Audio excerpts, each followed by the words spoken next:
C'est dans cette maison d'accueil que cette famille marocaine vit depuis 10 mois. Le 17 mars dernier, les Riyad quittent leur pays pour venir soigner leur fille de 7 ans à Rouen. Iman souffre d'une anémie de Fanconi.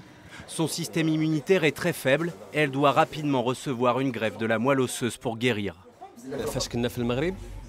Quand Iman était au Maroc, elle avait une santé catastrophique. Elle était hospitalisée tous les 15 jours et elle tombait gravement malade.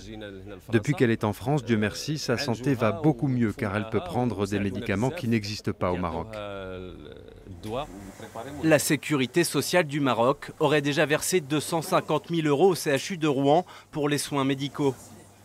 Problème, elle ne souhaite plus financer leur logement. Je vois qu'Iman risque de se retrouver à la rue car la sécurité sociale du Maroc n'a pas tenu son engagement de payer nos frais d'hébergement. Mohamed Reyad était juriste dans une grande entreprise marocaine.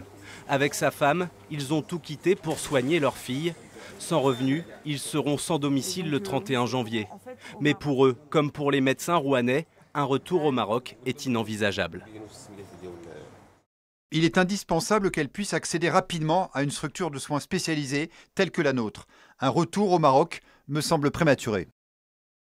Touchée par l'histoire de cette petite fille, Dounia tente désespérément de trouver un toit à la famille marocaine, sans succès. On toque à toutes les associations, on trouve que des portes fermées ou alors des logements précaires de 3-4 jours logés, puis 1 ou 2 semaines à l'extérieur.